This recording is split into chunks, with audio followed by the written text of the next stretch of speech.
A so-called forensic science sent 4 innocent men to prison in North Carolina. Now it's being defended by North Carolina Attorney General Stein and the director of the state crime lab.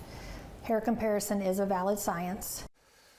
WBTV first told you this spring about the science called microscopic hair comparison, which has been discredited, with then FBI Director Jim Comey asking states to review old case files to ensure nobody else had been falsely convicted. But North Carolina leaders refused until a WBTV investigation in late March. Even as the state crime lab continues its review of more than a decade of case files, Attorney General Stein and his agency are defending MHC. Chief investigative reporter Nick Oxner is here live to tell us what they are saying. Nick. Yeah, Molly, Jamie, Josh Stein himself isn't actually saying anything. Since March, he's refused to answer our questions despite repeated interview attempts.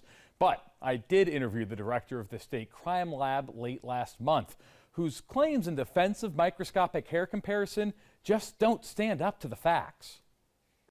Willie James Grimes is free at last.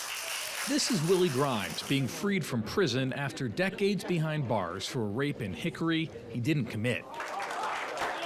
And this is Dwayne Dale, who also spent 20 years behind bars for a rape he didn't commit either. Prayers are answered, man. I'm a very blessed man. Both men are innocent, wrongfully convicted using a forensic evidence from the North Carolina State Crime Lab known as microscopic hair comparison, or MHC. For years, the State Crime Lab put off reviewing its old case files to determine other cases where people were convicted based on the faulty science. And now, as WBTV continues to investigate the crime lab's slow efforts to review those files, Attorney General Josh Stein, who oversees the crime lab, and State Crime Lab Director Vanessa Martinucci are defending the science. Hair comparison is a valid science. It has been used in the FBI crime lab. It's used in crime labs across the country. You're defending a science that has sent innocent men to prison. How can you do that? The science itself is not the item in question. So you stand by all of the microscopic hair comparison that the State Crime Lab has ever done? We have looked through thousands of cases and have not found any instances in which the limitations of the science were not expressed correctly. To overstate the limits of science would be for a forensic examiner to testify in court that MHC could positively identify someone. And that's exactly what happened in Willie Grimes' case in 1988. When the examiner told a jury that it's rare to see 2 people whose hair is the same.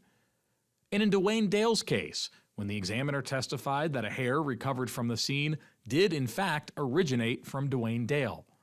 DNA evidence proved otherwise. We have not found any indications that the limitations of the science were not expressed. The State Crime Lab has been using microscopic hair comparison for decades, including in at least 4 cases where innocent men were sent to prison.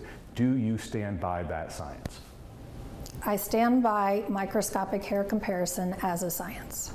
We have no reason to assume that there would be cases where it was previously conducted. Except for the 4 innocent men who went to prison on MHC evidence. You don't think that's evidence that the testimony was overstated?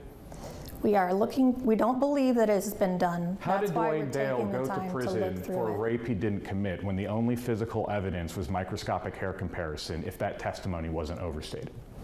I can't speak to his case specifically. But you admit you acknowledge he's an innocent man who went to prison. Again, I can't speak to his case specifically.